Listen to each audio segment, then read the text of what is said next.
ಮೊದಲನೇದಾಗಿ ಕಾಂಗ್ರೆಸ್ ಪಕ್ಷವನ್ನ ನಾವೆಲ್ಲರೂ ಹೃದಯದಲ್ಲಿ ಇಟ್ಕೋಬೇಕಾಗ್ತದೆ.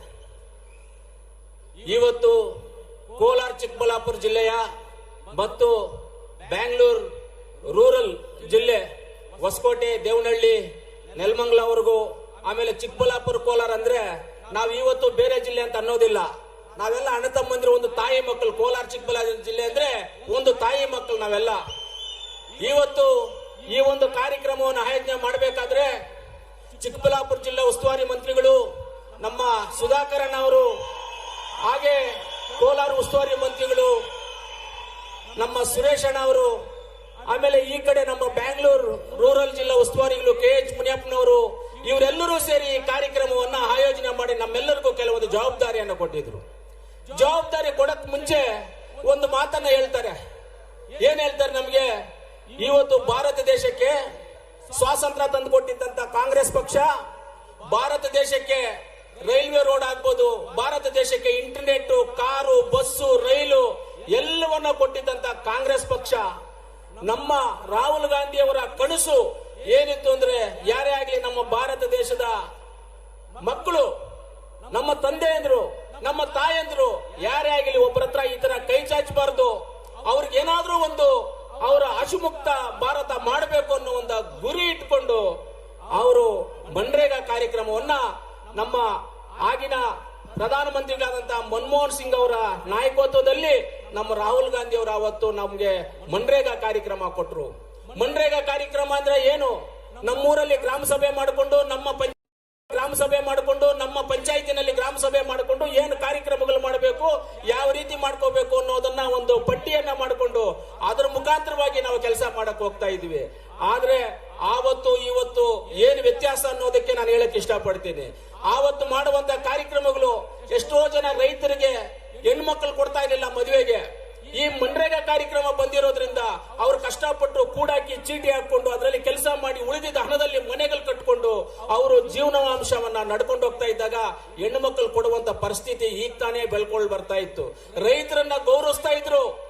ಇವತ್ತು ಇಂತ ಒಂದು ಕಾರ್ಯಕ್ರಮವನ್ನ ಆ ಗ್ರಾಮ ಪಂಚಾಯಿತಿ ಮಟ್ಟದಲ್ಲಿ ಇಲ್ಲದೆ ಇರೋದ್ರಿಂದ, ಗ್ರಾಮ ಪಂಚಾಯಿತಿ ಮಟ್ಟದಲ್ಲಿ ಇರಬಾರ್ದಂತೆ, ಅವ್ರಿಗೆ ಗ್ರಾಮ ಪಂಚಾಯಿತಿ ತೀರ್ಮಾನ ಮಾಡಬಾರ್ದಂತೆ.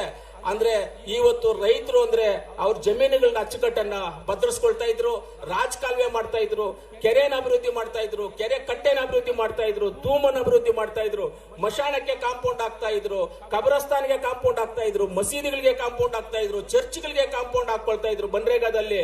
ಇನ್ನು ಎಷ್ಟೋ ಜನ ಅಂಗನವಾಡಿ ಕೇಂದ್ರಗಳು ಇವತ್ತು ಗ್ರಾಮ ಪಂಚಾಯತಿಗಳೇನಾದ್ರೂ ಹಂತವಾಗಿ ಕಾಣಿಸ್ತಾ ಇದಾವೆ ಅಂತ ಹೇಳಿದ್ರೆ ಅದು ಮನ್ರೇಗಾಯಿಂದ. ಗ್ರಾಮ ಪಂಚಾಯತಿ ಬಿಲ್ಡಿಂಗ್ ಅನ್ನ ಕಟ್ಕೊಳ್ತಾ ಇದ್ರು, ಗ್ರಾಮ ಪಂಚಾಯತಿ ತೀರ್ಮಾನ ಮಾಡಿ ಆ ಬಿಲ್ಡಿಂಗ್ ಅನ್ನ ಮಾಡ್ತಾ ಇದ್ರು. ಎಷ್ಟು ಅಂಗನವಾಡಿ ಕೇಂದ್ರಗಳು ಮಾಡಿದೀವಿ ನಾವೆಲ್ಲ, ಎಷ್ಟು ಅಂಗನವಾಡಿ ಕೇಂದ್ರಗಳು, ಎಷ್ಟು ಶಾಲಾ ಕಾಂಪೌಂಡ್ಗಳು, ಹಾಸ್ಟೆಲ್ ಕಾಂಪೌಂಡ್ಗಳು, ಶಾಲಾ ಕಾಲೇಜುಗಳಲ್ಲಿ, ಹಾಸ್ಟೆಲ್ಸ್ ಅಲ್ಲಿ, ಅಂಗನವಾಡೀಸ್ ಅಲ್ಲಿ ಎಷ್ಟು ಮರ ಗಿಡವನ್ನು ಬೆಳೆಸಿದೀವಿ ನಾವು, ಪ್ರಕೃತಿಗೋಸ್ಕರ ಮಾಡೋ ಗಿಡವನ್ನು ಬೆಳೆಸಿದೀವಿ. ಇದೆಲ್ಲ ನಮ್ಮ ನಾಯಕರಾದಂತ ರಾಹುಲ್ ಗಾಂಧಿ ಅವರದು ಇದೆಲ್ಲ ಕನಸಾಗಿತ್ತು ಅವ್ರದೆಲ್ಲ. ಇದೆಲ್ಲ ಕನಸಾಗಿತ್ತು. ಇವತ್ತೇನಾಗಿದೆ, ಮನ್ರೇಗಾವನ್ನ ಮೊದಲು 100% ಸೆಂಟ್ರಲ್ ಗೌರ್ಮೆಂಟ್ ಇಂದ ಬರ್ತಾ ಇತ್ತು. ಇವತ್ತು ಸ್ಟೇಟ್ ಗೌರ್ಮೆಂಟ್ 40% ಅಂತೆ, ಸೆಂಟ್ರಲ್ ಗೌರ್ಮೆಂಟ್ 60% ಅಂತೆ. ಏನ್ ಈ 40% ಎಲ್ಲಿ ಹೋಗ್ತಾ ಇದೆ? ಹಂಗಾದ್ರೆ 40% ನಾವ್ ಹಾಕ್ಬೇಕು ಸ್ಟೇಟ್ ಗೌರ್ಮೆಂಟ್ ಇಂದ ಅಂದ್ರೆ ಇನ್ನ 40% ಮೊದಲು ಕೊಡ್ತಾ ಇದ್ದ ದುಡ್ಡು ಎಲ್ಲಿ ಹೋಗೋಕೆ ಪ್ಲಾನ್ ಮಾಡಿದೀರಾ ನೀವು? ಏನಾದ್ರೂ ಉದ್ದೇಶ ಏನು ನಿಮ್ದು? ಉದ್ದೇಶ ಏನು ಅಂತ ತಿಳಿಸಿ ನಮ್ಮ ರೈತರಿಗೆ, ಈ ಭಾರತ ದೇಶ ಜನಕ್ಕೆ ಅಂತ ನಾವು ಕೇಳ್ತೀವಿ ನಿಮ್ಮನ್ನ. ಇವತ್ತು ಅಷ್ಟೊಂದು ಕಾರ್ಯಕ್ರಮಗಳನ್ನ ಕೊಟ್ಟಿದ್ದಂತವ್ರು ಇವತ್ತು ಸ್ಯಾಟಲೈಟ್ ಥ್ರೂ ಸೆಲೆಕ್ಟ್ ಮಾಡ್ತಾರಂತೆ, ಯಾವ ಊರಲ್ಲಿ ಕೆಲಸ ಆಗ್ಬೇಕು, ಯಾವ ಊರಲ್ಲಿ ಕೆಲಸ ಮಾಡಬಾರ್ದು ಅಂತ. ಸ್ಯಾಟಲೈಟ್ ಅಲ್ಲಿ ಏನಪ್ಪ ಕಾಣಿಸುತ್ತೆ ನಿನ್ಗೆ? ನಮ್ಮ ಹಳ್ಳಿಗಳಲ್ಲಿ ಬಂದ್ಬಿಟ್ಟು ರೈತರು ಕುರಿಗಳು ದೊಡ್ಡ ಮಾಡ್ಕೊಳ್ತಾ ಇದ್ರು, ದನದ ಕೊಟ್ಟಿಗೆ ಮಾಡ್ಕೊಳ್ತಾ ಇದ್ರ ಇಲ್ಲೋಪ್ಪ? ದನಗಳ ಕೊಟ್ಟಿಗೆ, ಕುರಿಗಳ ಕೊಟ್ಟಿಗೆ ಮಾಡ್ಕೊಳ್ತಾ ಇದ್ರು. ಇವತ್ತು ಎಲ್ಲಿ ಅದೆಲ್ಲ ಮಾಡೋದು? ಇವ್ರು ಸ್ಯಾಟಲೈಟ್ ಥ್ರೂ ಮಾಡಿ ಸೆಲೆಕ್ಟ್ ಮಾಡ್ತಾರಂತೆ. ಅವರೇ ಸೆಲೆಕ್ಟ್ ಮಾಡಿದ್ದಲ್ಲಿ ಊರು ಆಯ್ತು. ಒಂದು ಪಂಚಾಯತಿನಲ್ಲಿ 10 ವಿಲೇಜ್ ಇರುತ್ತೆ, 10 ವಿಲೇಜ್ 5 ಸೆಲೆಕ್ಟ್ ಮಾಡ್ತಾರೆ, 5 ಸೆಲೆಕ್ಟ್ ಮಾಡೋದಿಲ್ಲ. ಆ 5 ಊರಲ್ಲಿ ಇರ್ತಕ್ಕಂಥ ನಮ್ಮ ಹೆಣ್ಮಕ್ಳು, ನಮ್ಮ ರೈತರು ಏನಾಗ್ಬೇಕು? ಅವ್ರಿಗೆಲ್ಲ ಅನ್ಯಾಯ ಆಗಲ್ವಾ? ಈ ಅನ್ಯಾಯವನ್ನ ಏನ್ ಅನ್ಯಾಯ ಮಾಡ್ತಾ ಇದ್ದಾರೆ ಇವತ್ತು ಸೆಂಟ್ರಲ್ ಗೌರ್ಮೆಂಟ್ ಇಂದ, ಅದನ್ನ ನಾವೆಲ್ಲರೂ ಸೇರಿ ವಿರೋಧ ಮಾಡ್ಬೇಕು. ಅದನ್ನು ವಿರೋಧ ಮಾಡಿ ಮೊದಲು ಯಾವ ಸಿಸ್ಟಮ್ ಅಲ್ಲಿ ಇತ್ತು, ರೈತರಿಗೆ ಅನುಕೂಲವಾಗುವಂತ ಸಿಸ್ಟಮ್ ಏನಿತ್ತು ಇದರಲ್ಲಿ, ಆ ಅನುಕೂಲವಾಗುವಂತ ಸಿಸ್ಟಮ್ ನ ಯಾಕೆ ನೀವು ಈ ರೀತಿಯಲ್ಲಿ ಮಾಡ್ತಾ ಇದ್ದೀರಾ? ನಾವೇನಾದ್ರೂ ಇನ್ನು ಮುಂದೆ ಎಚ್ಚೆತ್ತುಕೊಳ್ತಾ ಇದ್ರೆ ಎಲ್ಲ ಮಾತ್ರ ಗಾಂಧಿ ಹೆಸರನ್ನೇ ಮುರ್ತೋಗ್ಬಿಡ್ತಾರೆ. ಇನ್ನವರು ಮೆತ್ತ ಒಂದೊಂದೊಂದೊಂದೊಂದೊಂದು ಕತ್ತರಿಸ್ಕೊಂಡು ಬರ್ತಾರೆ. ಹೆಂಗೆ ಅಂದ್ರೆ ಮರ ಇರುತ್ತೆ, ಬೇರುಗಳಿರ್ತವೆ, ಸೆಂಟ್ರಲ್ ಇರುತ್ತಲ್ಲ ಬೇರು ದೊಡ್ಡದು, ಅದ್ರ ಒಳಗಡೆಯಿಂದಾನೆ ಕಟ್ ಮಾಡಿಬಿಡ್ತಾರೆ. ಆಟೋಮೆಟಿಕ್ ಆಗಿ ಮರ ಬಿದ್ದೋ ಗಾಳಿಗೆ ಬಂದು ಬಿದ್ದೋಯ್ತು ಅಂತ ಹೇಳ್ಬಿಡ್ತಾರೆ. ಬೇಕಂದ್ರೆ ಆ ರೀತಿಯಲ್ಲಿ ಮಾಡ್ತಾರೆ. ಅದರಿಂದ ನಾವೆಲ್ಲ ಎಚ್ಚೆತ್ಕೊಂಡು ಏನಿವತ್ತು ಮನ್ರೇಗಾ ಕಾರ್ಯಕ್ರಮ ಇದೆ, ಮೊದಲ ಸಿಸ್ಟಮ್ ಏನಿತ್ತು ಆ ಸಿಸ್ಟಮ್ ಪ್ರಕಾರವಾಗಿ ಹೋಗಬೇಕು ಅನ್ನುವುದು ನಮ್ಮೆಲ್ಲರ ಉದ್ದೇಶ. ಅದಕ್ಕೆ ಇವತ್ತು ಈ ಸಭೆಯನ್ನ ಮಾಡಿ ಎಲ್ಲರಿಗೂ ಇದನ್ನ ತಿಳುವಳಿಕೆ ಕೊಡಬೇಕು. ಏನು ಮನ್ರೇಗಾ, ಆಮೇಲೆ ಇವಾಗ FM ಅಲ್ಲಿ ಬೇರೆ ಅಡ್ವರ್ಟೈಸ್ಮೆಂಟ್ 125 ದಿನ ಕೊಡ್ತಾ ಇದ್ದೀವಿ.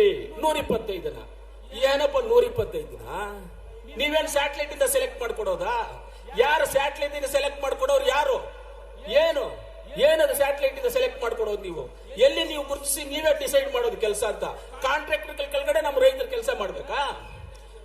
ಇವತ್ತು ನಾವ್ ಹೇಳ್ತಾ ಇದ್ದೀವಿ ಬಿಜೆಪಿ ಸರ್ಕಾರದವರಿಗೆ, ಇನ್ನು ಸ್ವಲ್ಪ ದಿನ ಹೋದ್ರೆ ನೀವು ಮಾಡುವಂತ ಕೆಲಸಗಳೇನಾದ್ರೂ ಮಾಡಿದ್ರೆ ರೈತರನ್ನ ಮ್ಯೂಸಿಯಂ ಅಲ್ಲಿ ನೋಡ್ಬೇಕಾಗ್ತದೆ. ಇವ್ರು ರೈತರು, ಇದು ನೇಗ್ಲು, ಇದು ಚೆನಿಕೆ, ಇದು ಈ ತರ ಇದ್ರು, ಪಂಚೆ ಕಟ್ತಾ ಇದ್ರು ಅಂತ ಮ್ಯೂಸಿಯಂ ಅಲ್ಲಿ ನೋಡುವಂತ ಪರಿಸ್ಥಿತಿಗೆ ತಂದಿಡ್ತಾ ಇದ್ದೀರಾ ನೀವು. ಆದ್ರೆ ನಾವು ಮ್ಯೂಸಿಯಂ ಅಲ್ಲಿ ನೋಡಕ್ಕೆ ಪರಿಸ್ಥಿತಿನ ತಂದಿಡೋದಕ್ಕೆ ನಾವು ಬಿಡೋದಿಲ್ಲ. ನಾವೆಲ್ಲರೂ ರೈತರನ್ನ ಹೊಲದಲ್ಲೇ ನೋಡ್ಬೇಕು, ರೈತರನ್ನ ಗ್ರಾಮದಲ್ಲೇ ನೋಡ್ಬೇಕು, ರೈತರ ಕೈಯಲ್ಲೇ ನೇಗಲು ನೋಡ್ಬೇಕು, ರೈತರ ಕೈಯಲ್ಲೇ ಎತ್ತುಗಳು ನೋಡ್ಬೇಕು.